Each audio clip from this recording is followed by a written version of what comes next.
Tu es un parasite. Dégage de chez moi. La voix de mon père a résonné dans la salle à manger, tranchante et violente, fendant l'atmosphère festive de son 65e anniversaire comme une lame déchiquetée. Les lourdes clés en argent de la Porsche flambant neuve que je venais de lui acheter ont heurté ma poitrine, rebondi, et claqué contre le parquet en bois massif. Le son était assourdissant dans le silence soudain et suffocant de la pièce. Je suis resté là, sentant le poids glacial de ces mots s'enfoncer dans ma peau. Un parasite. C'était ainsi que l'homme qui m'avait élevé me voyait. J'ai regardé par-delà lui, surprenant l'éclat de triomphe indubitable dans les yeux de mon frère aîné, Asher. Ma mère a simplement détourné le regard, sirotant son vin comme si je n'étais rien de plus qu'un léger inconvénient gâchant sa soirée. Mon cœur battait à tout rompre contre mes côtes, un battement de tambour chaotique de trahison et de rage. Mais je n'ai pas crié. Je n'ai pas hurlé. J'ai juste regardé les clés sur le sol, pris une profonde inspiration, et dit doucement, « D'accord, très bien. Joyeux anniversaire, papa. » Je me suis retourné et j'ai franchi la porte d'entrée sans regarder en arrière. Mais ce qu'il ne savait pas, c'est que lorsque cette lourde porte en chêne s'est refermée derrière moi, je ne suis pas retourné dans un appartement délabré pour pleurer sur ma vie misérable. Je suis monté dans ma berline de 10 ans, délibérément rouillé, j'ai conduit directement à l'aéroport, et j'ai embarqué sur un vol en première classe pour la Floride. Je rentrais chez moi, dans mon Pantouse de 8 millions de dollars à Miami, avec vue sur l'océan. Je m'appelle Gideon. J'ai 32 ans et je suis le fondateur et PDG de Titan Shield, une entreprise de cybersécurité actuellement évaluée à plus de 50 millions de dollars. Ceci est l'histoire de comment ma famille toxique a essayé de me détruire, et comment j'ai transformé leur méprise absolue en un empire qu'ils ne pourraient jamais toucher. Pour comprendre comment les choses ont explosé si violemment cette nuit-là, il faut comprendre la dynamique familiale dans laquelle je suis né. Ce n'a jamais été un environnement sain. Ma famille ne pratiquait pas la violence physique, mais ils étaient des maîtres de la guerre psychologique. J'ai grandi dans une banlieue de Boston très aisée et obsédée par l'image. Dans notre quartier, votre valeur était entièrement dictée par votre parcours académique et votre titre professionnel. Vous étiez soit médecin, soit avocat, soit un cadre de haut niveau diplômé d'une université de l'Ivy League, ou vous étiez un échec. Il n'y avait pas d'entre-deux. Mon père, Thaddeus, était vice-président des finances dans une grande banque traditionnelle. Il vénérait l'autel du prestige. Il croyait que la seule façon d'être un être humain de valeur était de suivre un chemin rigide et préapprouvé, d'aller dans une université de premier plan, d'obtenir un master, de porter un costume, et de gravir les échelons de l'entreprise. Ma mère, Geneviève, était professeure d'université. Elle était plus discrète que mon père, mais son silence était une arme. Elle utilisait des remarques passives-agressives pour démolir les gens, maintenant toujours cette façade de société polie tout en vous anéantissant avec le sourire. Et puis il y avait Asher, mon frère aîné de 3 ans. Asher était l'enfant prodige. Il était tout ce que mes parents avaient toujours voulu.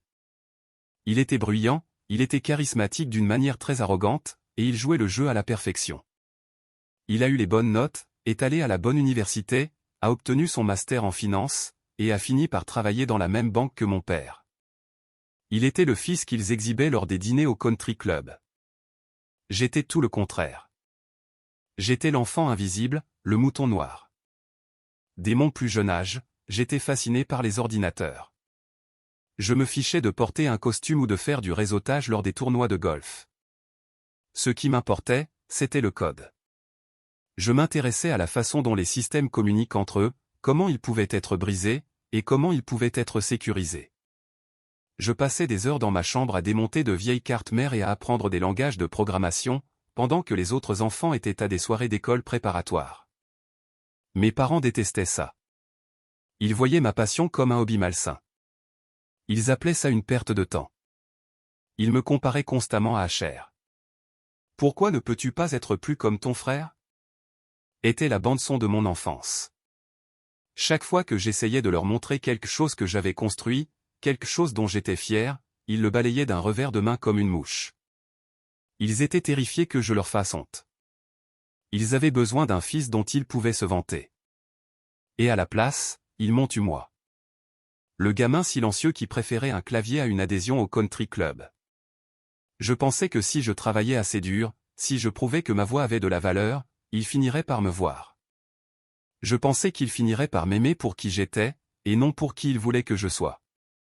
Mais les événements qui allaient se dérouler ont prouvé à quel point j'avais tragiquement tort. Avec le recul, mon enfance ressemble à un musée de la douleur. Une exposition soigneusement organisée de chaque fois où l'on m'a fait me sentir complètement sans valeur. Chaque fois que je parcours les couloirs de ma mémoire, il y a des moments spécifiques qui se démarquent. Des artefacts de rejet qui ont façonné l'homme que je suis finalement devenu. Le premier artefact dans ce musée est le mur du salon familial. C'était essentiellement un sanctuaire dédié à Asher. Chaque certificat, chaque trophée sportif, chaque médiocre certificat du tableau d'honneur qu'il ait jamais reçu était magnifiquement encadré et accroché avec fierté.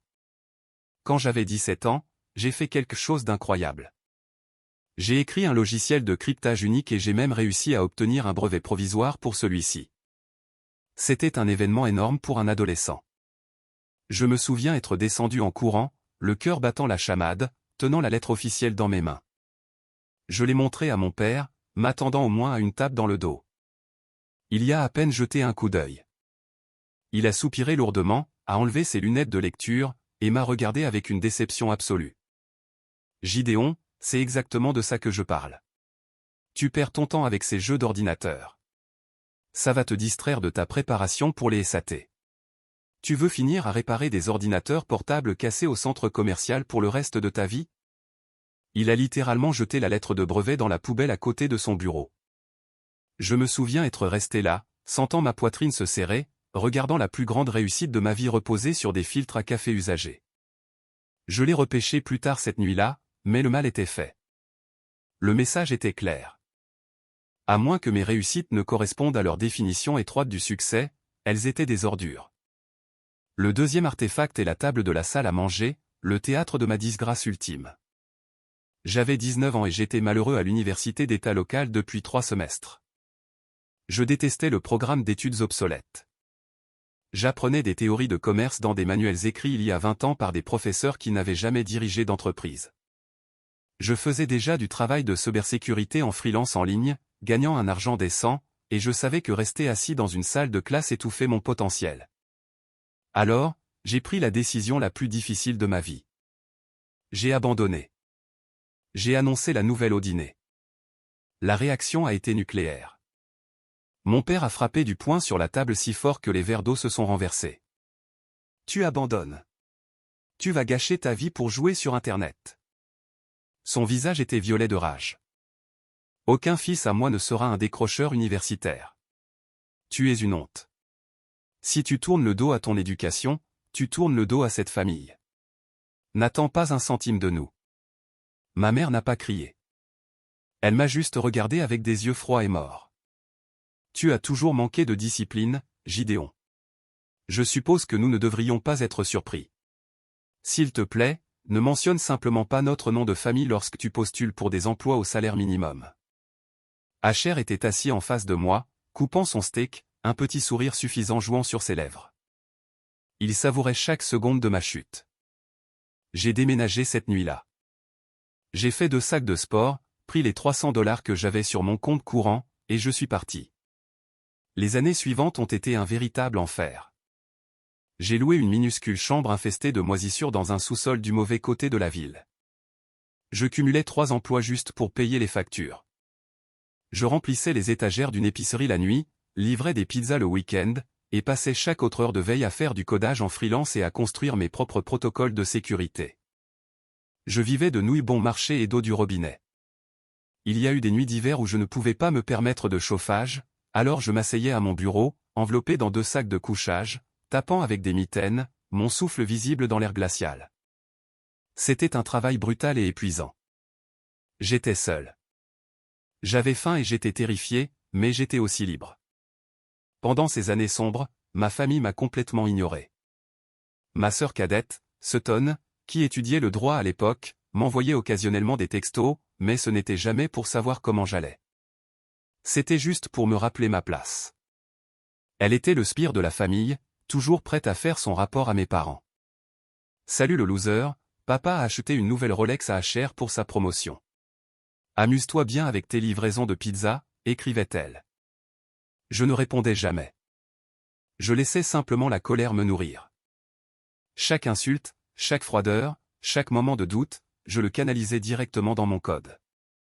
Je construisais quelque chose de plus grand que moi. Brique par brique, dans le noir. Ils pensaient avoir jeté un échec, mais ils avaient en fait forgé une arme. Le tournant de ma vie est arrivé quand j'avais 23 ans. J'étais à une rencontre technologique de bas niveau dans une salle de conférence d'hôtel miteuse, présentant une version bêta d'un algorithme de détection de menaces sur lequel je travaillais depuis 2 ans. La plupart des gens passaient devant ma petite table pliante, mais un homme s'est arrêté. Son nom était Vaughn. C'était un ancien directeur de la technologie pour un grand sous-traitant de la défense. Un vétéran de l'industrie, grisonnant, qui avait tout vu. Il est resté là pendant 20 minutes à analyser mon code, me posant des questions en rafale qui auraient fait transpirer un ingénieur senior. J'ai répondu à chacune d'entre elles sans ciller. Vaughn m'a regardé, a claqué son carnet et a dit « Gamin, tu n'as pas de diplôme. Tu as l'air de ne pas avoir dormi depuis 1 mois, et tes compétences en présentation sont nulles, mais ton code est brillant. » Il a 10 ans d'avance sur le marché. Vaughn est devenu mon mentor, mon partenaire, et la chose la plus proche d'un vrai père que j'ai jamais eu. Il a investi 50 000 $ de son propre argent pour m'aider à lancer Titan Shield. Cet argent a changé ma vie. Nous avons quitté mon sous-sol et loué un petit espace de bureau. Pendant les 5 années suivantes, j'ai travaillé des journées de 20 heures. Je vivais de café et d'adrénaline. Nous avons construit une plateforme de cybersécurité de niveau entreprise qui utilisait un apprentissage automatique avancé pour prédire et neutraliser les menaces avant qu'elles ne se produisent. C'était révolutionnaire. À l'âge de 28 ans, Titan Shield a atteint 10 millions de $ de revenus annuels récurrents. Nous sécurisions les données des hôpitaux, des réseaux logistiques et des banques régionales. Je suis soudainement devenu riche au-delà de mes rêves les plus fous. J'ai déménagé à Miami, acheté mon Penthouse, et commencé à vivre une vie que ma famille ne pouvait même pas imaginer. Mais voici la partie tordue et ironique de mon histoire. Malgré tout ce qu'ils m'ont fait, malgré le fait qu'ils m'aient jeté comme un déchet, je désirais toujours leur approbation. Au fond, ce petit garçon blessé voulait toujours que son père soit fier de lui. Alors, j'ai gardé mon succès totalement secret. Je conduisais une vieille voiture cabossée quand je visitais Boston 1 fois par an. Je portais des vêtements bon marché. Je les laissais penser que j'avais encore du mal, que je faisais toujours du support technique en freelance. Et depuis l'ombre, je suis devenu leur sauveur secret. Quand j'avais 29 ans, mon père a subi une grave crise cardiaque. Il avait besoin d'un pontage complexe que son assurance refusait de couvrir entièrement. Il faisait face à une facture médicale qui aurait anéanti ses économies de retraite. Je l'ai appris par Sutton.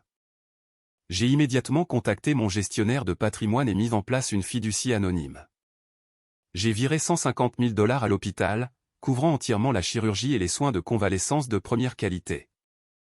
J'ai demandé aux avocats de faire en sorte que cela provienne d'un fonds caritatif anonyme d'anciens élèves associés à son université. Il a passé des semaines à se vanter de la façon dont son alma mater prenait soin des siens, sans jamais savoir que le décrocheur qu'il méprisait lui avait sauvé la vie. 1 an plus tard, Asher s'est mis dans d'énormes ennuis. L'enfant prodige était en fait un désastre complet en privé. Il avait développé une grave dépendance aux jeux et accumulé 80 000 $ de dettes clandestines. Il était sur le point d'être renvoyé de la banque et de perdre sa maison. Une fois de plus, je suis intervenu discrètement. J'ai fait transiter les 80 000 $ par une société écran, en le structurant comme un prêt à taux zéro très avantageux d'un investisseur privé fictif. Je l'ai sauvé de la ruine totale. J'ai même payé les 120 000 $ de frais de scolarité de Sutton pour ses études de droit, via un faux programme de bourse, parce qu'elle se plaignait des prêts étudiants. J'ai dépensé des centaines de milliers de dollars pour protéger les personnes même qui se moquaient de moi. Je pensais qu'en faisant cela, en agissant comme leur bouclier invisible, j'étais noble.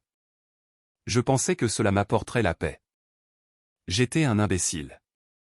Chaque Thanksgiving, je m'asseyais à leur table de dîner parfaite dans mon costume bon marché, mangeant de la dinde pendant qu'ils se relayaient pour m'insulter.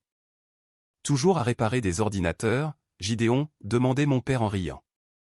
Tu sais, la banque embauche des concierges. Je pourrais glisser un mot pour toi. Asher intervenait, portant le costume qu'il avait acheté avec l'argent qu'il avait économisé grâce à mon faux prêt. Je souriais simplement, me mordais la langue, et baissais les yeux sur mon assiette. Je me justifiais. Je me disais que j'étais le plus grand, mais je n'étais pas le plus grand. Je les confortais dans leur comportement. Je finançais ma propre maltraitance. J'étais un fantôme dans ma propre famille, subventionnant leur illusion de supériorité pendant qu'ils s'essuyaient les pieds sur ma dignité. Je pensais que l'argent secret guérissait les blessures. Mais ce n'était qu'un simple pansement sur une infection massive. Et cette infection était sur le point d'éclater de la manière la plus spectaculaire et destructive possible, exactement une semaine avant le 65e anniversaire de mon père. Une semaine avant le fameux dîner d'anniversaire, j'étais assis dans la salle du conseil d'administration du siège de Titan Shield à Miami. Nous faisions sauter le champagne. Nous venions de conclure le plus gros contrat de l'histoire de notre entreprise. Nous avions signé un contrat d'entreprise massif pour fournir l'infrastructure de cybersécurité de base de la First Capital Bank. C'était une victoire monumentale qui a poussé la valorisation de notre entreprise au-delà de la barre des 50 millions de dollars. Mais il y avait une belle et sombre ironie dans cette victoire. La First Capital Bank était exactement la même banque où mon père était vice-président et mon frère Asher était gestionnaire de portefeuille senior. Les carrières d'élite dont ils se vantaient constamment dépendaient désormais entièrement des systèmes de sécurité construits par le décrocheur universitaire qu'ils méprisaient. Mon code protégeait littéralement leurs moyens de subsistance. J'étais au sommet du monde. Je me sentais invincible. Puis mon téléphone portable personnel a vibré. C'était un texto de ma mère. C'était une invitation à la fête du 65e anniversaire de mon père à Boston. Mais, typique de Geneviève, c'était rempli de poison. Gideon, le dîner d'anniversaire de ton père est samedi prochain à la maison. Asher amène son patron, le directeur général de la banque. S'il te plaît, essaie de bien t'habiller pour une fois et ne nous fais pas honte. Ne parle pas de tes petits passe-temps informatiques. Souris simplement et tais-toi. J'ai fixé l'écran, le champagne de la célébration ayant soudain un goût de cendre dans ma bouche. Ne nous fais pas honte. Même maintenant, après tout, ils me voyaient comme un handicap. Ils avaient honte de moi. Quelque chose s'est brisé en moi ce jour-là. Une vie passée à chercher la validation de personnes fondamentalement incapables de la donner s'est tout simplement évaporée. J'ai réalisé que mon silence n'était pas noble. Il était pathétique. J'avais bâti un empire de 50 millions de dollars. J'avais secrètement financé leur style de vie extravagant, et ils me traitaient toujours comme un chien errant mendiant des miettes. J'ai décidé que la comédie était terminée. J'allais leur dire la vérité, non pas pour me vanter, non pas pour chercher leur amour, mais pour les forcer à regarder la réalité en face. Je voulais voir l'expression sur leur visage quand ils réaliseraient que l'échec dont ils se moquaient était celui qui tirait les ficelles. Je voulais mon respect. Je suis passé en mode planification. Je voulais créer un impact qu'ils ne pourraient ignorer. Mon père était obsédé par les SUV Porsche depuis aussi longtemps que je me souvienne, en particulier le modèle Macan. Il en parlait constamment, mais il était toujours trop radin pour en acheter un, malgré son salaire élevé. J'ai appelé un concessionnaire de luxe à Boston, acheté un Porsche Macan noir, flambant neuf et toutes options, en espèces, et j'ai organisé sa livraison dans l'allée de la maison de mes parents le soir de la fête. Ensuite, j'ai demandé à Marin, ma redoutable avocate d'entreprise, d'imprimer un portefeuille certifié de mes actifs. Il comprenait les documents légaux et de constitution de Titan Shield me montrant comme l'actionnaire majoritaire, les communiqués de presse de notre récente valorisation à 50 millions de dollars, et surtout, le contrat signé entre Titan Shield et la First Capital Bank. J'ai tout mis dans un élégant dossier en cuir noir. J'ai fait mes valises. Je n'ai pas emporté le costume bon marché et mal ajusté que je portais habituellement aux événements familiaux. J'ai emporté un costume italien fait main et sur mesure qui coûtait plus cher que la première voiture de mon père.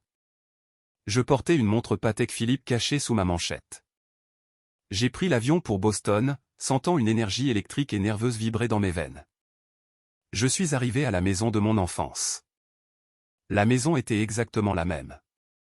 Pelouse parfaite, peinture parfaite, une façade parfaite cachant un cœur pourri. J'ai garé ma voiture de location rouillée au bout de la rue, j'ai remonté l'allée, et j'ai pris une profonde inspiration. Je me suis dit que ce soir serait la nuit où tout changerait. Ce soir, il me verrait enfin. Ce soir, mon père regarderait la voiture, regarderait les documents, et réaliserait qu'il s'était trompé sur moi pendant 32 ans. Peut-être, juste peut-être, il s'excuserait. J'étais si naïf. J'étais incroyablement, stupidement naïf. J'avais préparé la révélation parfaite, avec des preuves physiques et un cadeau extravagant. Mais j'avais oublié la règle la plus importante lorsqu'on a affaire à des personnes toxiques. On ne peut pas utiliser la logique ou le succès pour guérir un narcissique. On ne peut pas acheter le respect de personnes qui utilisent votre échec perçu comme le fondement de leur propre estime de soi fragile. Ils avaient besoin que je sois un perdant pour pouvoir se sentir comme des gagnants. En détruisant ce récit, je ne faisais pas que leur prouver qu'ils avaient tort. Je menaçais leur identité entière. Et quand vous menacez l'identité d'une famille toxique, ils ne s'excusent pas. Ils attaquent. Dès que je suis entré dans la maison, l'atmosphère était suffocante. Le salon était bondé d'amis du country club de mes parents et de cadres de la banque. Ma mère m'a accueilli avec un faux sourire crispé. « Oh, Gideon, tu es venu » dit-elle en me toisant de haut en bas. Elle n'a absolument pas remarqué la qualité de mon costume italien, ne voyant que ce qu'elle voulait voir. Eh bien, au moins il est propre. Va prendre un verre et reste à l'écart. Je suis entré dans la salle à manger. Asher tenait salon, entouré de ses collègues, un verre de scotch à la main. Il se vantait bruyamment d'une promotion mineure qui l'attendait. Sutton, ma sœur, se tenait à côté de lui, hochant la tête avec empressement. Quand ils m'ont vu, les ricanements ont été immédiats. Regardez qui est sorti de la cave de sa mère, se moqua Sutton assez fort pour que les cadres entendent. Joli costume, Gideon. Tu l'as eu en solde à la friperie. Asher a ri, tapant sur l'épaule de son patron. Mon petit frère, tout le monde. C'est notre informaticien réside. Si votre Wi-Fi tombe en panne, c'est votre homme. Mais ne lui demandez pas de conseils financiers. Le groupe a gloussé poliment.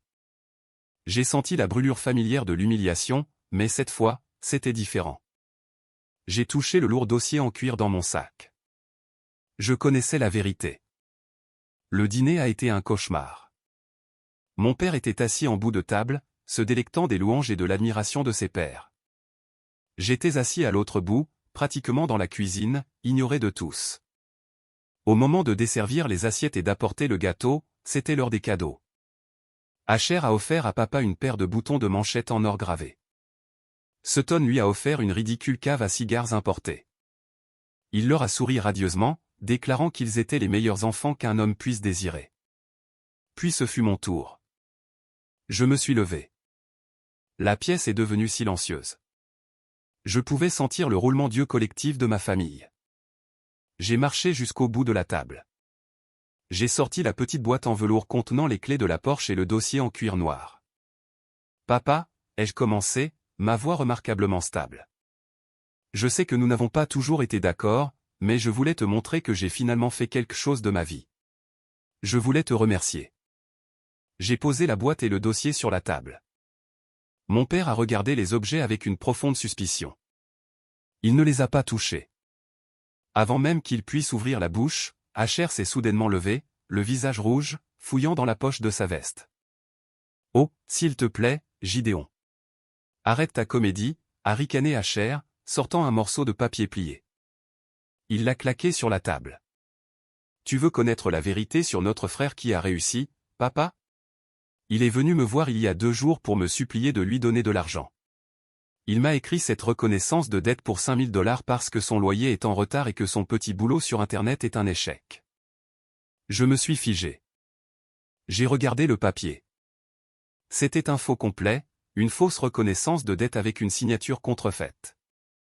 Asher, réalisant que j'étais sur le point d'offrir un cadeau substantiel, avait paniqué. Il ne supportait pas l'idée que j'ai l'air bien devant son patron. Alors, il a fabriqué un mensonge pour détruire ma crédibilité avant même que je parle. Quoi, balbutiai-je, sincèrement choqué par la pure méchanceté de son mensonge. Asher, c'est un mensonge. Je n'ai jamais. Ne me mens pas en face, a rugi mon père. La pièce est devenue silencieuse. Les invités semblaient profondément mal à l'aise. Mon père s'est levé, le visage tordu de fureur absolue. Il a arraché le papier à Asher et l'a agité vers moi.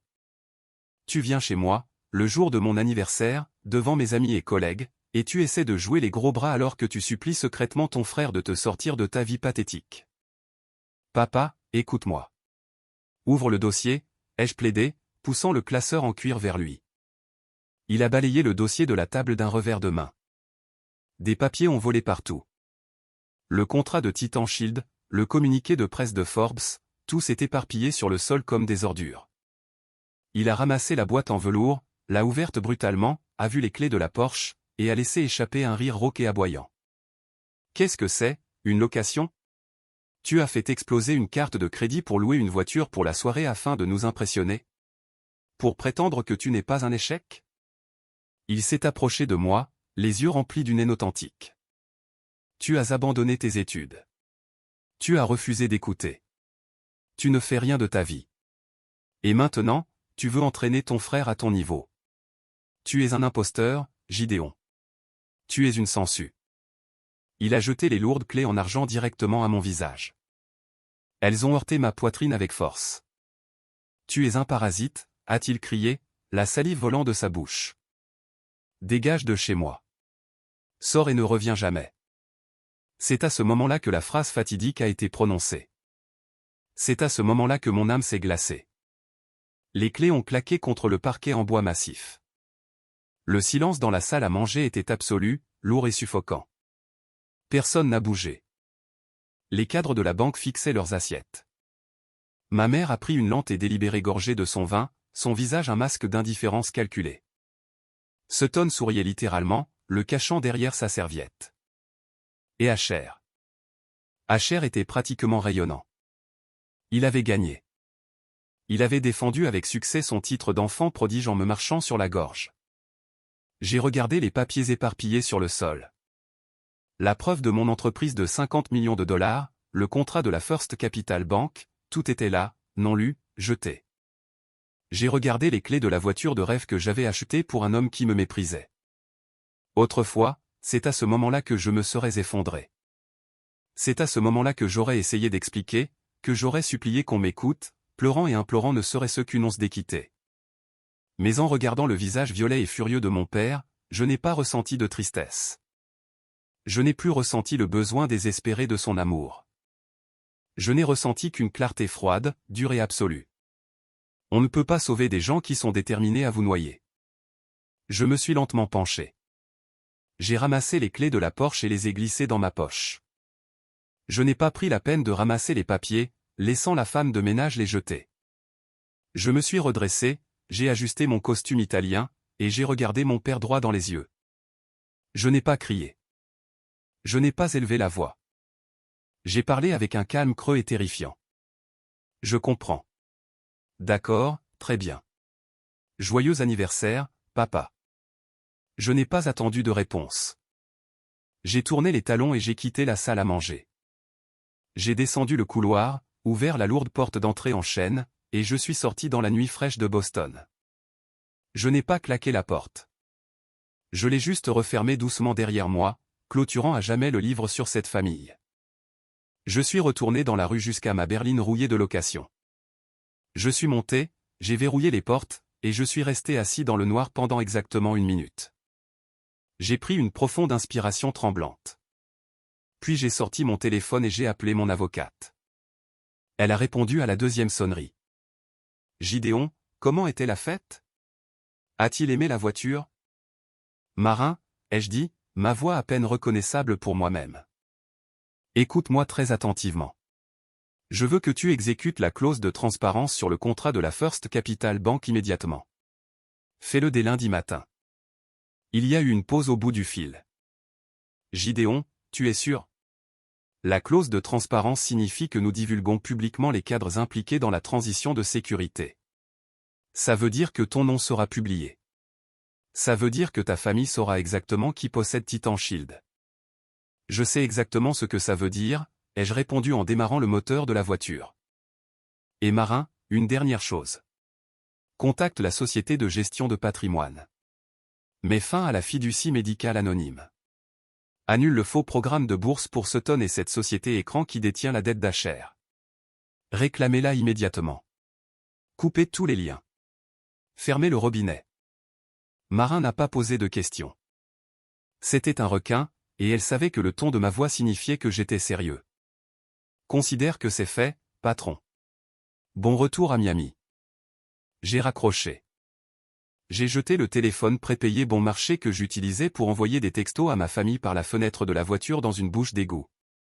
J'ai conduit jusqu'à l'aéroport, j'ai remis les clés de la Porsche flambant neuve à un agent de location de voitures incroyablement confus avec des instructions pour l'expédier à mon adresse en Floride, et j'ai embarqué sur mon vol en première classe. Alors que l'avion décollait de la piste, déchirant les nuages au-dessus de Boston, j'ai regardé les lumières de la ville. Je laissais derrière moi 32 ans d'abus émotionnels, de gaslighting et d'humiliation. Ils voulaient que je sois un échec sans valeur. Ils voulaient que je sois un parasite. Ils étaient sur le point de découvrir ce qui se passe lorsque le parasite décide d'arrêter de nourrir l'hôte. Je rentrais à Miami, à mon pantouse de 8 millions de dollars, à mon empire de 50 millions de dollars, à ma vraie vie. L'explosion arrivait, et j'allais être assis sur une plage à des kilomètres de là, à regarder les ondes de choc frapper. Si vous appréciez l'histoire jusqu'à présent et que vous pouvez vous identifier à la douleur d'une famille toxique, veuillez prendre une seconde pour cliquer sur le bouton j'aime et vous abonner à. Laissez également un commentaire ci-dessous en me disant le nom de la ville d'où vous regardez. Chaque commentaire aide à pousser cette vidéo vers plus de personnes qui ont besoin d'entendre ce message. Merci beaucoup pour votre soutien. La transition de l'atmosphère glaciale et suffocante de Boston à l'étreinte chaude et vaste de Miami, c'était comme se réveiller d'un cauchemar de 32 ans. Quand mon vol en première classe a atterri, je suis descendu de l'avion et j'ai laissé l'air humide et salin remplir mes poumons. Pour la première fois de toute ma vie, ma poitrine n'était pas oppressée par le poids écrasant des attentes familiales. J'avais enfin lâché la corde. Je ne jouais plus à leur jeu tordu de tir à la corde émotionnelle. J'ai pris une voiture privée de l'aéroport directement à ma résidence. Mon pantouse de 8 millions de dollars était situé dans l'un des gratte-ciel les plus exclusifs de la ville, un chef-d'œuvre architectural de verre et d'acier surplombant le bleu vaste et infini de l'océan. Lorsque les portes de l'ascenseur privé se sont ouvertes directement dans mon hall d'entrée, j'ai été accueilli par la sérénité calme et absolue de mon propre succès. Il n'y avait pas de certificats encadrés se moquant de mon existence ici. Il n'y avait pas de voix condescendante me disant que j'étais un échec. Il n'y avait que des baies vitrées du sol au plafond, des sols en marbre italien élégant, et le son doux et lointain des vagues s'écrasant contre le rivage. Je me suis dirigé vers le grand balcon, j'ai enlevé la veste de mon costume sur mesure, et je me suis versé un verre de scotch de 20 ans d'âge. J'ai regardé les lumières scintillantes de la ville, réalisant que pour la première fois, j'étais complètement, indéniablement libre. Le lendemain matin, je me suis replongé dans mon empire. Je n'ai pas passé une seule seconde à pleurer sur la famille que je venais de couper de ma vie. On ne pleure pas une tumeur après son ablation chirurgicale. On se concentre simplement sur la guérison. Et ma guérison, c'était Titan Shield. Notre siège social au centre-ville de Miami s'étendait sur 3 étages entiers d'un immeuble commercial de premier ordre. Il bourdonnait de l'énergie brillante et chaotique de 2 scènes des ingénieurs et analystes les plus intelligents du pays. Entrer sur le plateau principal d'ingénierie me donnait toujours une montée d'adrénaline. Des moniteurs massifs affichaient des cartes de menaces mondiales en temps réel, traçant les tentatives de codage malveillant à travers les continents. C'était mon domaine. Je n'étais plus le gamin silencieux et maladroit forcé de s'asseoir au bout de la table de la salle à manger. J'étais le fondateur. J'étais le visionnaire. Quand je marchais dans les couloirs de verre, les gens s'arrêtaient pour m'écouter. Ils respectaient mon esprit, pas mon pédigré. Pendant les 3 semaines suivantes, j'ai travaillé avec une intensité impitoyable et hyper concentrée. La transition du contrat de la First Capital Bank était incroyablement complexe. Nous intégrions nos protocoles de sécurité propriétaires basés sur l'apprentissage automatique dans une infrastructure bancaire ancienne et surchargée qui n'avait pas été correctement mise à jour depuis une décennie.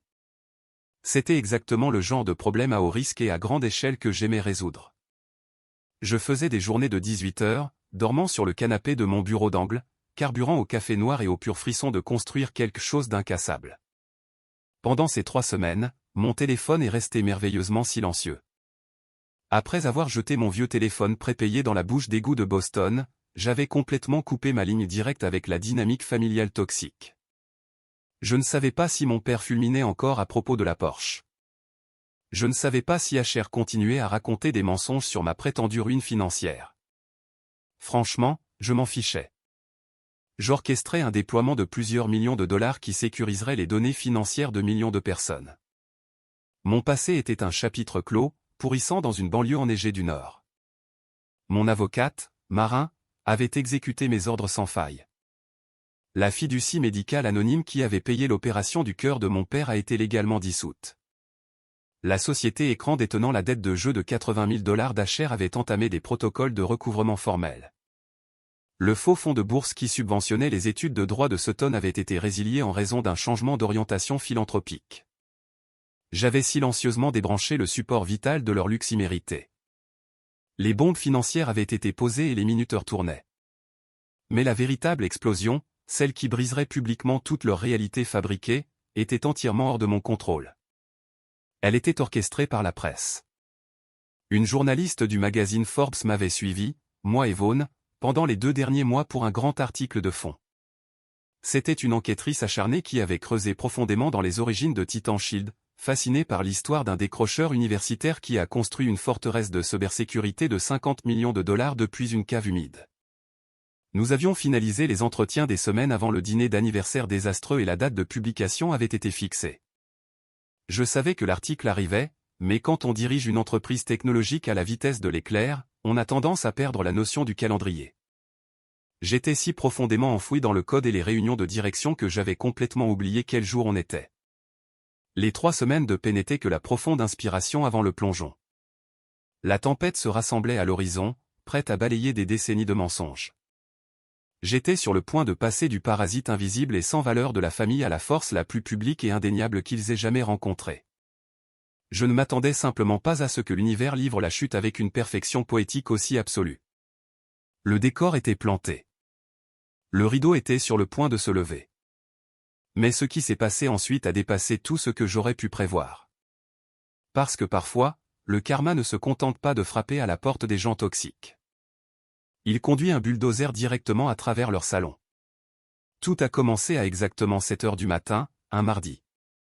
J'étais assis sur mon balcon, regardant le lever du soleil peindre le ciel de Miami de teintes brillantes d'orange et de rose, en sirotant un expresso noir.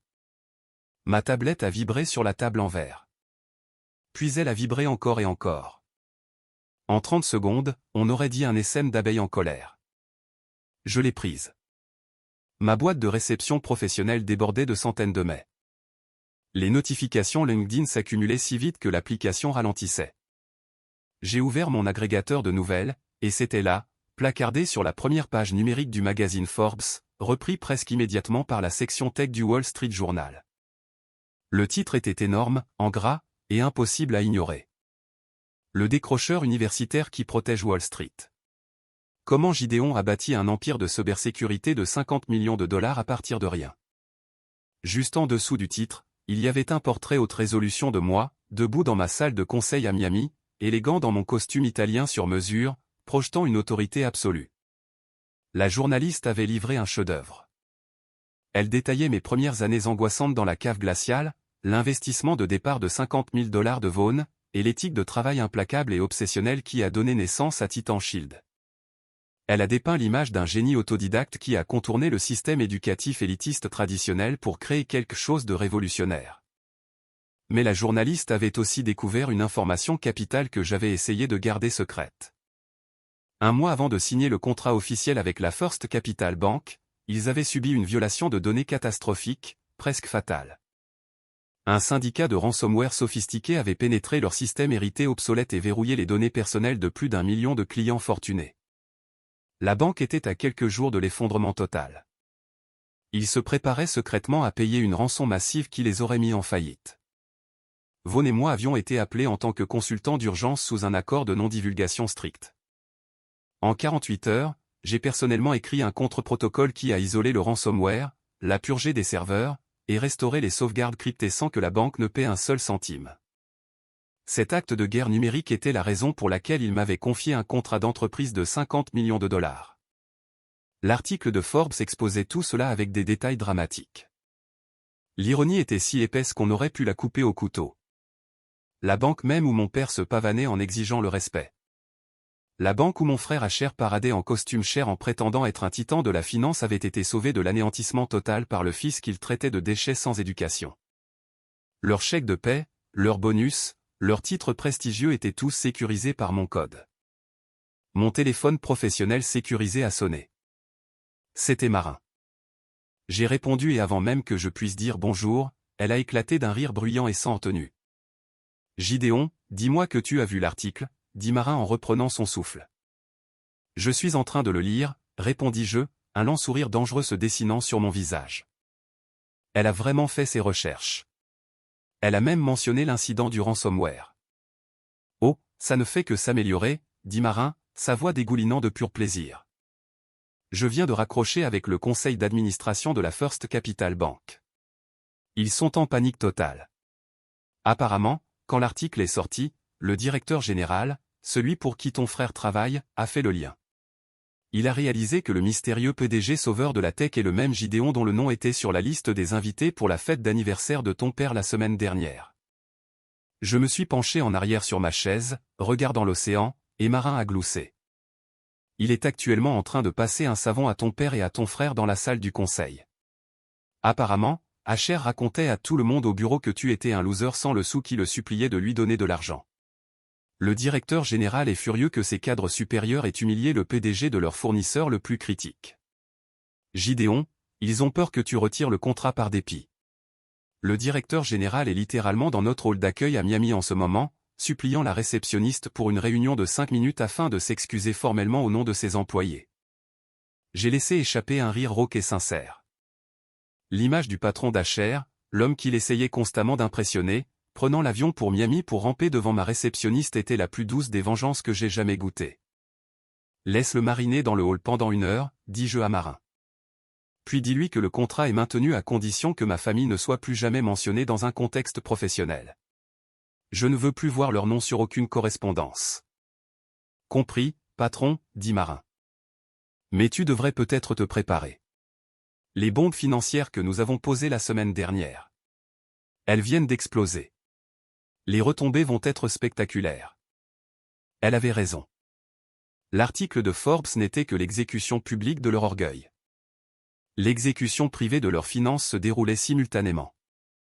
À midi, les ondes de choc avaient atteint Boston. Mon père, qui avait passé toute sa vie à se vanter de sa supériorité, était maintenant la risée de son bureau. Son propre patron l'avait réprimandé pour son traitement d'un partenaire commercial crucial. L'histoire fabriquée par Asher sur ma reconnaissance de dette de $5 000 a été complètement détruite par la révélation publique de ma fortune de $50 millions. Ils ont été démasqués comme des menteurs et des imbéciles devant les personnes mêmes qu'ils ont passé leur vie à essayer d'impressionner. Mais l'humiliation n'était que l'apéritif. Le plat principal était l'argent. Quand vous construisez toute votre vie sur une base de supériorité imméritée et d'aide secrète, l'effondrement est catastrophique. Quand la vérité éclate enfin. Ils pensaient avoir expulsé un parasite de leur maison.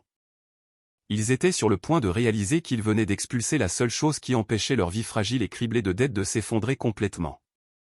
J'ai regardé les vagues s'écraser sur le rivage de Miami. Mon téléphone vibrant sans relâche sur la table. Les sbires se réveillaient. La panique s'installait, et je n'allais pas lever le petit doigt pour l'arrêter. La réalité financière a frappé ma famille comme un train de marchandises chargé d'enclumes. Pendant des années, ils avaient vécu dans l'illusion que leur style de vie était le résultat de leur propre brio et de leur travail acharné. Complètement aveugles au filet de sécurité invisible que j'avais tissé sous eux. Quand j'ai coupé les ficelles, la chute libre a été immédiate et brutale. Je me suis connecté à une adresse email secondaire sécurisée que j'avais précédemment utilisée pour la correspondance familiale, juste pour surveiller la zone d'impact. C'était une zone de guerre numérique. Les messages avaient commencé à arriver tôt le mercredi matin, un mélange chaotique de confusion, de sentiments de droit et de pure panique. Le premier domino à tomber a été les factures médicales de mon père.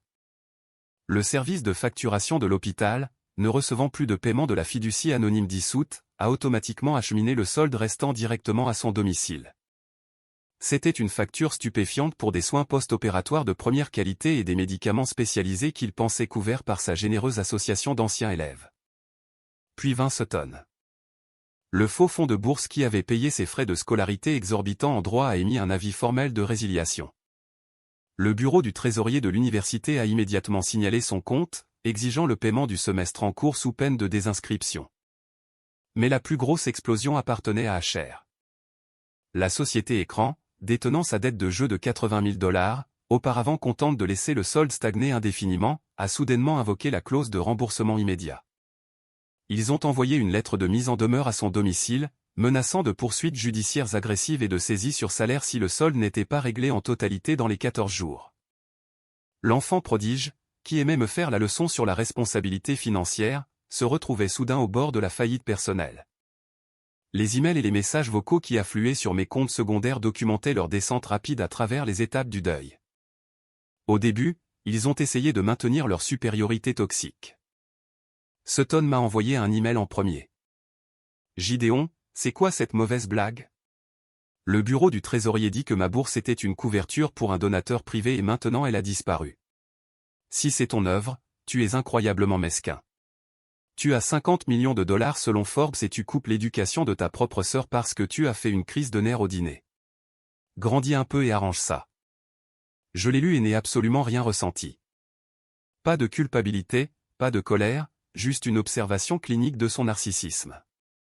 Elle se sentait toujours en droit d'avoir mon argent tout en m'insultant dans la même phrase. Je n'ai pas répondu. J'ai juste marqué comme lu.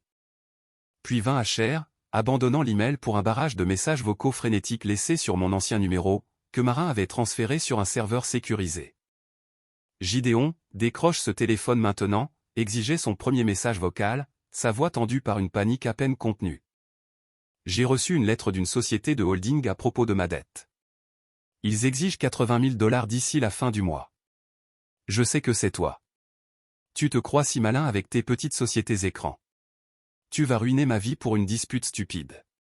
Papa a des douleurs thoraciques à cause de ses factures d'hôpital. Tu dois rappeler tes avocats immédiatement ou je te jure devant Dieu. Les menaces étaient vaines. Il n'avait aucun pouvoir. C'était un homme qui se noyait en essayant d'ordonner à l'océan d'arrêter de faire des vagues. Le vendredi, le ton est passé de l'exigence à la manipulation désespérée. Les sbires ont été déployés. Des membres de la famille élargie, des tantes et des oncles à qui je n'avais pas parlé depuis une décennie, sont soudainement sortis du bois pour me culpabiliser. La famille, c'est tout, Gideon, a texté une tante. Tes parents sont si stressés. Nous faisons tous des erreurs. Tu as été béni avec tant de richesse. C'est un péché de ne pas la partager avec les gens qui t'ont élevé. Sois le plus grand. C'était un cours magistral de gaslighting. Ils ignoraient complètement les décennies d'abus émotionnels, le fait que mon père m'ait traité de parasite sans valeur et m'ait mis à la porte, et le fait qu'Asher ait essayé de me faire passer pour un mendiant. Soudain, le récit était que nous avions eu un petit désaccord et que j'étais le méchant pour ne pas avoir ouvert mon portefeuille pour financer leur comportement toxique. Ma mère a finalement rompu son silence le dimanche soir. Elle a envoyé un long email dramatique jouant la carte de la victime ultime. Gideon, mon cœur est brisé, a-t-elle écrit. Nous avons lu l'article. Pourquoi nous as-tu caché cela? Si nous avions su que tu réussissais si bien, les choses auraient été différentes. Maintenant, ton père fait face à des dettes médicales et Asher a peur de perdre sa maison. Comment peux-tu rester dans ton pantouse de luxe pendant que ta propre chair et ton propre sang souffrent? S'il te plaît, appelle-moi. Nous devons guérir cette famille. Si nous avions su que tu réussissais si bien, les choses auraient été différentes. Cette seule phrase a validé chaque décision que j'avais prise.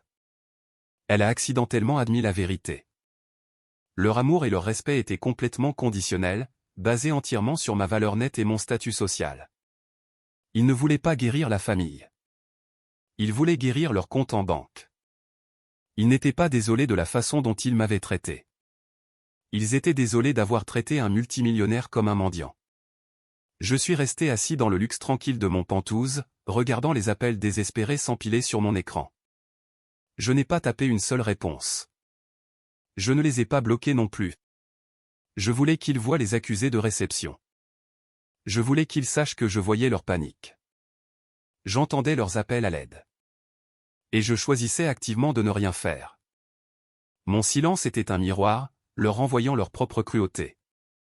Le silence angoissant a finalement brisé leur santé mentale.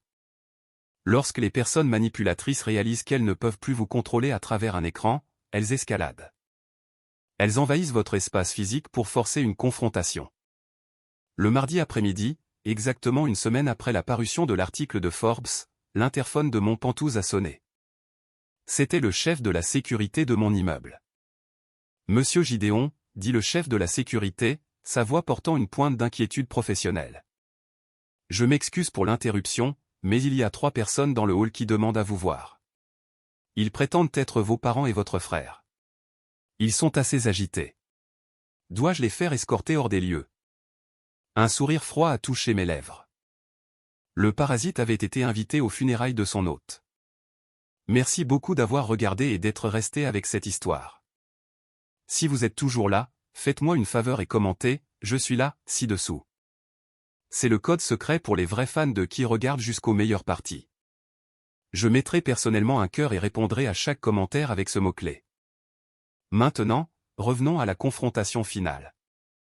Ne les mettez pas dehors, dis-je au chef de la sécurité par l'interphone, ma voix stable et froide. Envoyez-les aux Pantouses, mais envoyez 2 de vos agents de sécurité dans l'ascenseur avec eux. Et s'il vous plaît, appelez Marin, mon avocate. Elle est dans l'immeuble. Dites-lui de me rejoindre dans mon salon immédiatement. Compris, monsieur, répondit le garde. Je me suis dirigé vers le grand bar sur mesure de mon salon et je me suis versé un verre d'eau pétillante. Je n'étais pas nerveux.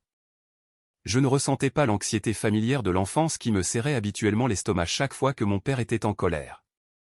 La dynamique du pouvoir avait complètement changé, et j'étais sur le point de leur en faire prendre douloureusement conscience. Je suis resté près des baies vitrées, regardant l'étendue scintillante de l'océan Atlantique, et j'ai attendu. Marin est entré 1 minute plus tard, tenant sa mallette en cuir élégante, ressemblant à un prédateur prêt pour la chasse. Elle m'a fait un signe de tête sec, posant une épaisse pile de dossiers manies sur la table basse en verre. Un instant plus tard, l'ascenseur privé a sonné. Les lourdes portes en acier se sont ouvertes, révélant ma famille. Le contraste visuel était presque comique. Mon Pantouze était un chef-d'œuvre de luxe minimaliste moderne. Tout était sur mesure, impeccable et douloureusement cher. Et dans cet environnement immaculé entraient les 3 personnes qui avaient passé leur vie à me traiter comme un déchet. Mon père est sorti le premier, portant son meilleur blazer de country club, mais il avait l'air usé et démodé dans le décor de ma maison. Ma mère a suivi, serrant son sac à main de créateur comme un bouclier. Ses yeux parcouraient l'immense espace, admirant les œuvres d'art originales et les vues imprenables sur l'océan. Sa mâchoire était littéralement pendante. Asher traînait derrière eux, transpirant abondamment, tirant sur le col de sa chemise. L'arrogance qu'il affichait à la fête d'anniversaire avait complètement disparu. Il ressemblait à un homme marchant vers sa propre exécution. Ils sont restés figés dans le hall, flanqués de 2 gardes de sécurité massifs en costume noir sur mesure. Pendant une longue minute angoissante, personne n'a parlé. J'ai laissé le silence s'étirer, les forçant à absorber l'ampleur de ma réalité. Je voulais qu'ils ressentent chaque dollar de cette valorisation de 50 millions de dollars. Gideon, a finalement dit mon père, s'éclaircissant bruyamment la gorge pour tenter de projeter l'autorité. Il a bombé le torse, essayant de retrouver le rôle familier du patriarche déçu. C'est un bel endroit. Nous avons dû prendre l'avion parce que tu te comportes comme un enfant. Ignorer les emails de ta mère, refuser de répondre au téléphone. Ce n'est pas comme ça qu'on gère les choses dans cette famille. J'ai pris une longue gorgée de mon eau, le regardant par-dessus le bord du verre. Tu ne dictes plus comment les choses sont gérées, Thaddeus. Il a tressailli. Je ne l'avais jamais appelé par son prénom auparavant. Maintenant, écoute-moi bien, a-t-il commencé, son visage commençant à rougir de la vieille colère. Je sais que tu es contrarié à propos de la fête d'anniversaire. Les choses ont dérapé. Mais on ne coupe pas les ponts avec sa famille comme ça. On ne tire pas le tapis sous les pieds des autres pour prouver quelque chose. Nous avons fait tout ce chemin pour t'offrir notre pardon pour ton comportement impulsif, à condition que tu annules ces cascades financières ridicules. J'ai ri. C'était un son sombre, sans humour, qui a résonné contre les hauts plafonds. L'audace de son narcissisme était à couper le souffle. Il se tenait dans ma maison de 8 millions de dollars, faisant face à la ruine financière à cause de mes actions, et il pensait toujours être en position de m'accorder son pardon. Pardonnez, demandai-je, ma voix tombant à un murmure dangereux. J'ai traversé lentement la pièce, réduisant la distance entre nous. Mon père a instinctivement fait un demi-pas en arrière. Vous êtes venu ici pour me pardonner? Laisse-moi bien comprendre. Tu m'as jeté les clés d'une Porsche neuve à la tête. Tu m'as traité de parasite sans valeur. Tu m'as hurlé de sortir de ta maison et de ne jamais revenir. Et tu penses que tu es ici pour me pardonner? Tu l'as provoqué, a soudainement lancé ma mère, sa voix stridente. Tu nous as embarrassés devant le directeur général. Le directeur général, a repris Marin pour la première fois, sa voix dégoulinant de venin, était dans notre ollière, suppliant pour une réunion afin de s'excuser pour le comportement non professionnel de ses employés. Ton patron sait exactement qui est Gideon, Asher. Les genoux d'Asher ont littéralement fléchi un peu. Il s'est agrippé au dossier d'un fauteuil en cuir pour se stabiliser. Gideon, s'il te plaît, gémit Asher, sa voix se brisant. Les agents de recouvrement. Ils vont prendre ma maison. Tu dois les rappeler. Tu as l'argent. Ce n'est rien pour toi. Il ne s'agit pas de l'argent, Asher, dis-je froidement, regardant mon frère aîné, l'enfant prodige qui était maintenant un désastre tremblant. Il s'agit du fait que tu t'es tenu dans cette salle à manger, que tu as sorti une fausse reconnaissance de dette, et que tu as essayé de m'humilier pour protéger ton propre ego pathétique. Tu as essayé de me faire passer pour un échec. Alors, je te laisse simplement vivre dans la réalité que tu as créée. Je me suis retourné vers mon père. Il me fixait, les yeux écarquillés. Réalisant enfin que le fils obéissant et désespéré qu'il avait l'habitude d'intimider était mort. L'homme qui se tenait devant lui était un étranger. Et cet étranger détenait un pouvoir absolu sur sa survie. Il n'y aura pas d'excuse aujourd'hui, déclarai-je, ma voix résonnant de finalité. Il n'y aura pas de retrouvailles larmoyantes. Vous n'êtes pas ici en tant que ma famille. Vous êtes ici parce que vous vous noyez et que je suis le seul bateau dans l'océan. Alors, asseyez-vous. Nous ne parlerons pas de sentiments aujourd'hui. Aujourd'hui, nous parlons affaires. J'ai fait un geste vers les canapés en cuir blanc entourant la table basse en verre où Marin se tenait, gardant les dossiers manille. Les dossiers qui contenaient chaque secret que j'avais gardé pendant des années. L'exécution était sur le point de commencer. Ils se sont dirigés vers les canapés comme des prisonniers marchant vers la potence. Mon père s'est assis raidement, ses mains reposant sur ses genoux, et essayant de maintenir une illusion de dignité. Ma mère s'est assise à côté de lui, ses yeux passant nerveusement de moi à Marin. Asher s'est effondré dans un fauteuil, la tête entre les mains. Je suis resté debout. Je me suis approché de la table basse et j'ai pris le premier dossier manille. Je l'ai ouvert et j'ai jeté une pile de relevés bancaires lourdement caviardés et de reçus de virements sur la surface de verre immaculé. Commençons par les factures médicales, voulez-vous, dis-je, ma voix clinique et détachée. 150 000 $. C'est exactement ce qu'il a coûté pour te maintenir en vie après ta crise cardiaque, Thaddeus. Tu as passé les 3 dernières années à te vanter de la façon dont ta précieuse association d'anciens élèves de l'université s'est mobilisée pour te sauver, à quel point tu étais élite et respecté. J'ai pris un document spécifique et je l'ai fait glisser vers lui. C'était le papier de constitution de la fiducie anonyme. Ma signature était écrite en gras en bas en tant que seul bienfaiteur. Il n'y a pas eu de charité d'anciens élèves, déclarai-je, regardant ses yeux parcourir le document. C'était moi, le décrocheur universitaire dont tu avais si honte. Le fils à qui tu as dit de ne jamais utiliser le nom de famille sur les demandes d'emploi.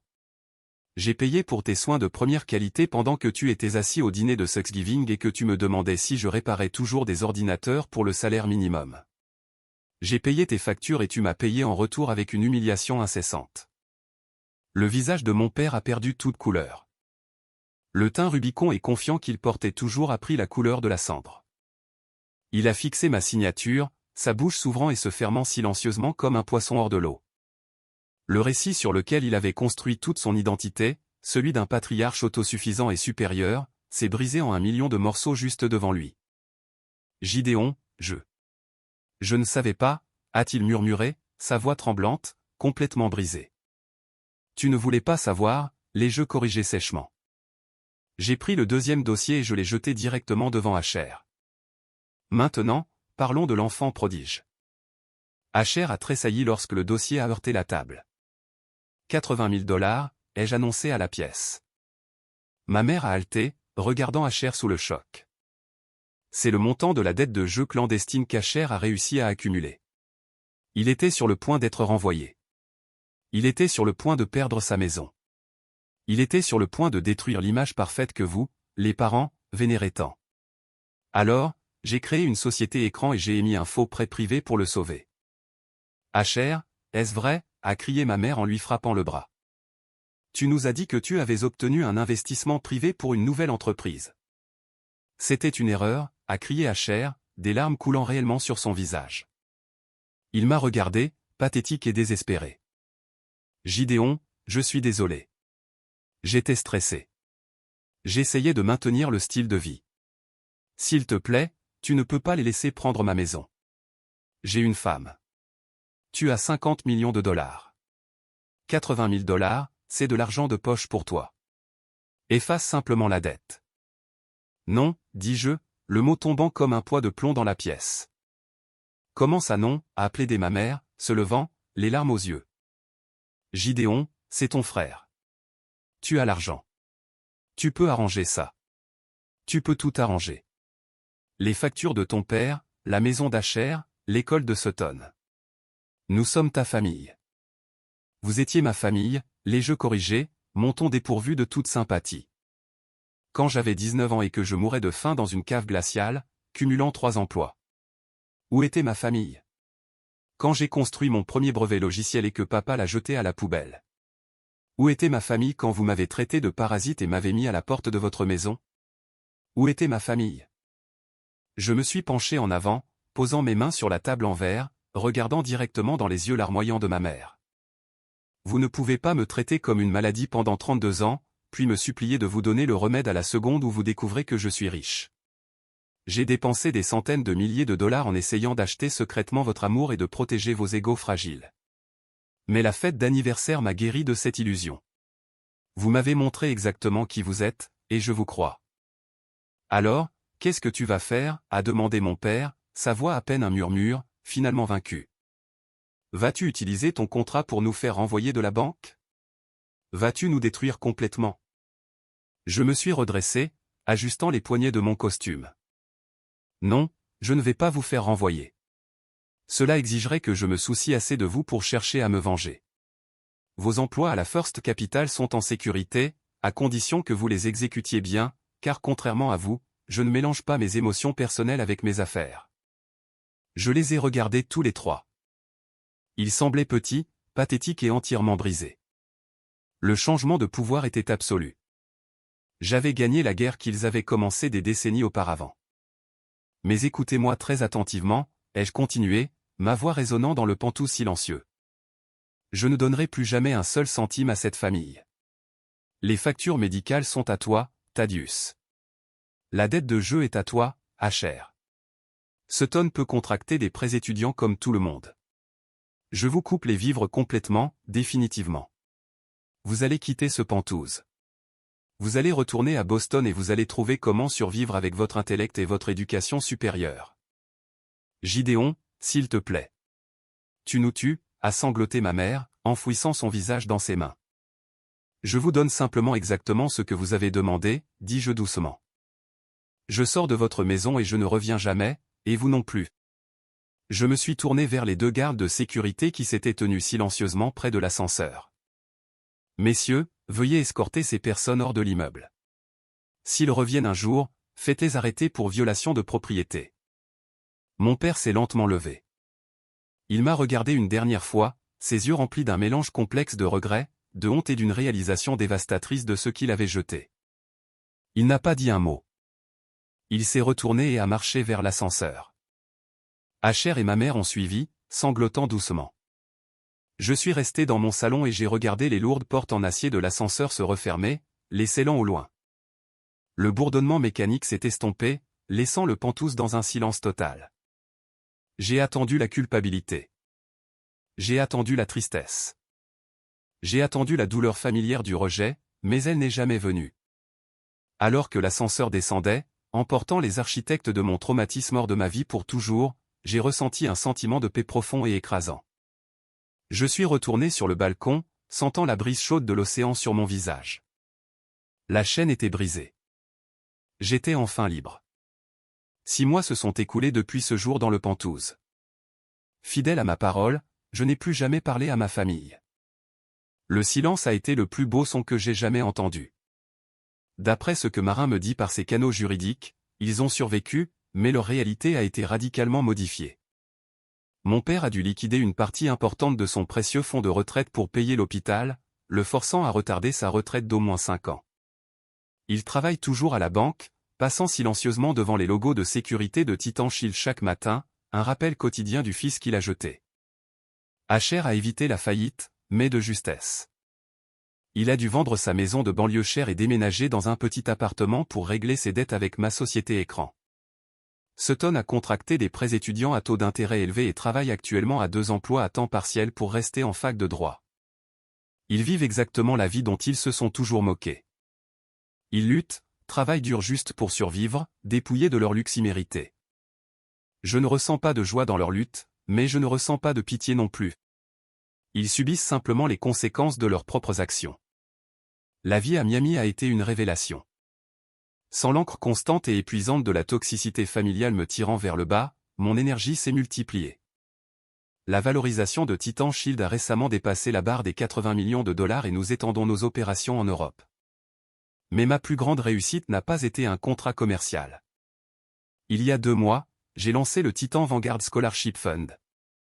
Je l'ai doté de 2 millions de dollars de mon propre argent. C'est une initiative conçue spécifiquement pour les programmeurs, hackers et passionnés de technologie autodidactes qui n'ont pas de diplôme traditionnel ou de parcours élitiste. Nous fournissons un soutien financier complet, un logement et un mentorat direct aux esprits brillants que le système traditionnel a rejetés. Chaque fois que je remets une lettre d'acceptation à un gamin qui a l'air de ne pas avoir dormi depuis une semaine parce qu'il était trop occupé à coder, je guéris une petite partie du décrocheur de 19 ans que j'étais. J'ai aussi adopté 2 chiens de refuge, d'énormes Golden Retrievers qui n'ont aucune notion de l'espace personnel et qui fournissent plus d'amour inconditionnel authentique en 10 minutes que ma famille ne m'en a donné en 3 décennies. Je passe mes week-ends à les promener sur la plage, à regarder les vagues et à profiter de la vie simple et tranquille que j'ai si durement combattue pour construire. Ce voyage m'a appris la vérité la plus brutale mais aussi la plus libératrice sur la vie et les relations. La société nous conditionne à croire que la famille est un lien incassable, que le sang dicte la loyauté, et que vous devez toujours chercher l'approbation de vos parents. C'est un mensonge. Les personnes toxiques sont des personnes toxiques, même si vous partagez leur ADN. J'ai passé 32 ans à essayer d'acheter l'amour de narcissique. Je pensais que si j'étais juste assez brillant, assez riche ou assez généreux, il se transformerait comme par magie en la famille aimante que j'ai toujours voulu. Mais les narcissiques ne respectent pas la générosité. Ils l'exploitent. Ils ne célèbrent pas votre succès. Ils en sont amers car ils menacent leur faux sentiment de supériorité. La guérison n'est pas venue en leur prouvant qu'ils avaient tort. La guérison n'est même pas venue du moment où je les ai mis à la porte de mon pantouse. Bien que ce fût incroyablement satisfaisant. La véritable guérison est venue de la profonde prise de conscience que leur opinion sur moi était complètement sans importance. Ma valeur n'a jamais été déterminée par leur validation. Ma valeur a été écrite dans les nuits blanches. La lutte, le code, et la résilience qui m'ont permis de survivre à leurs abus. Le pardon est un concept délicat. Les gens vous disent que vous devez pardonner pour trouver la paix. Je ne suis pas d'accord. Je ne pardonne pas à mon père de m'avoir traité de parasite. Je ne pardonne pas à mon frère d'avoir essayé de me détruire. Je ne pardonne pas à ma mère pour son silence cruel. Ce que j'ai fait, c'est accepter la réalité. J'ai accepté qui ils sont. J'ai accepté qu'ils ne changeront jamais. Et j'ai supprimé leur accès à ma vie. Vous n'êtes pas obligé de pardonner au serpent de vous avoir mordu, mais vous devez être assez intelligent pour arrêter de marcher dans sa cage. J'ai 32 ans. Je suis le fondateur d'un empire technologique massif et je suis entouré de gens que j'ai choisis, des gens qui me respectent pour exactement qui je suis. Le garçon qu'on appelait un déchet sans éducation est mort. L'homme qui lui a survécu est incassable. Beaucoup de gens, y compris certains parents éloignés qui essaient encore de m'envoyer des emails, me disent que j'ai été trop cruel. Ils disent que couper les lignes de vie financière de ma famille et les laisser se noyer dans leurs propres dettes me rend aussi mauvais qu'eux. Ils disent que j'aurais dû être le plus grand et leur pardonner parce que la famille, c'est la famille. Mais d'autres me disent que j'ai fait exactement ce qui était nécessaire pour survivre. Alors, je vous laisse décider. Ai-je eu tort de couper complètement les ponts avec ma famille toxique et de laisser leur monde financier s'effondrer? Ou étais-je justifié de protéger enfin ma propre paix? Faites-moi part de vos réflexions dans les commentaires. Si cette histoire a résonné en vous ou si vous avez actuellement affaire à des personnes toxiques dans votre propre vie, veuillez cliquer sur le bouton j'aime et vous abonner à.